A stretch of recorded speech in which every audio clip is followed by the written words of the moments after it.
hope that my machine in the background is not it's not that loud, that y'all can't hear these videos, but I'm going to do these two videos on the cop that killed this pregnant woman in her car, and also of the cop who pinned the pregnant woman down and tasered her belly directly.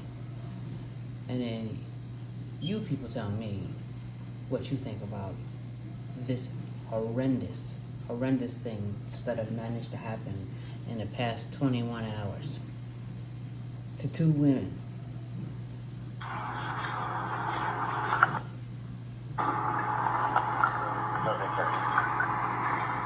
I take the 29-3705 with non-call 3705. A female is hallucinating. Too much of a loss for attend. Out of the car. Out of the car. And what in the hell is he doing right here? Out of the car.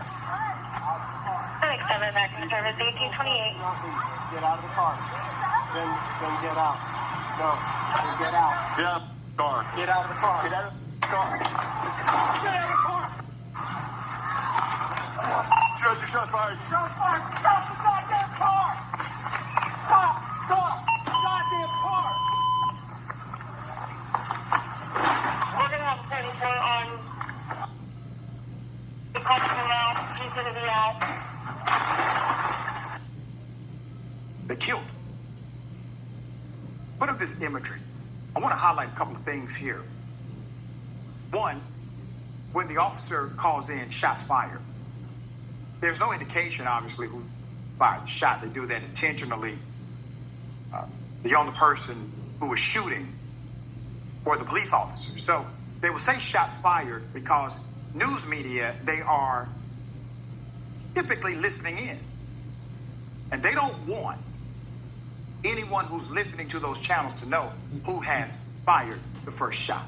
And so they just say, shots fired. That's number one. This young lady was pregnant. They killed her on August 24th. 21 years of age. Now, killed young. Her life was ended over an alleged shoplifting that resulted in fatal shots through her windshield. Now, regardless of what you may believe about her actions, here's one fact. She's innocent. See, that's a fact. She's innocent unless proven guilty in a court of law. That's how it works in this country. So here's the fact. They shot an innocent person.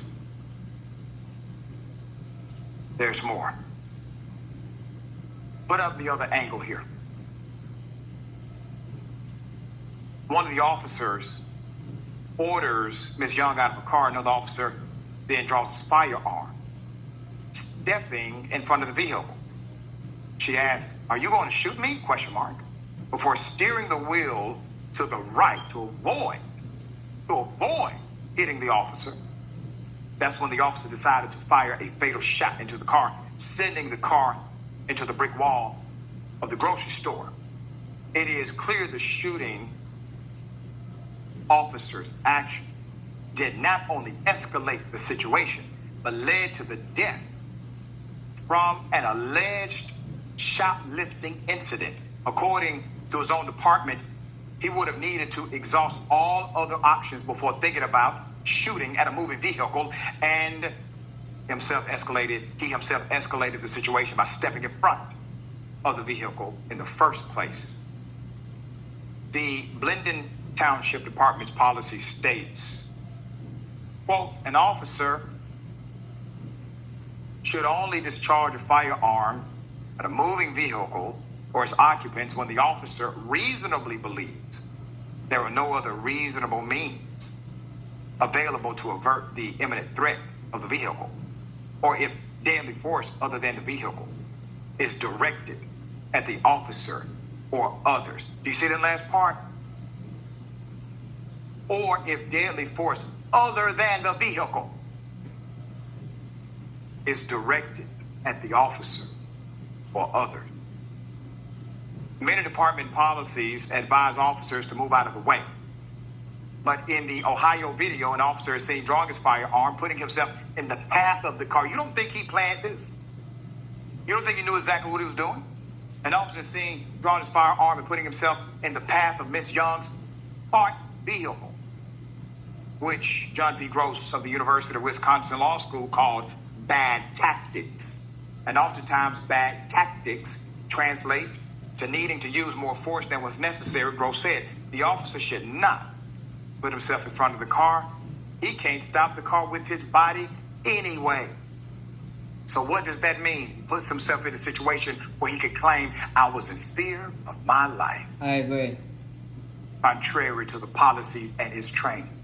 There's more. The best practice, according to the expert, the best practice in these matters nationwide is that you do not put yourself in a position of danger. There was no urgent need for him to position himself in the way he did.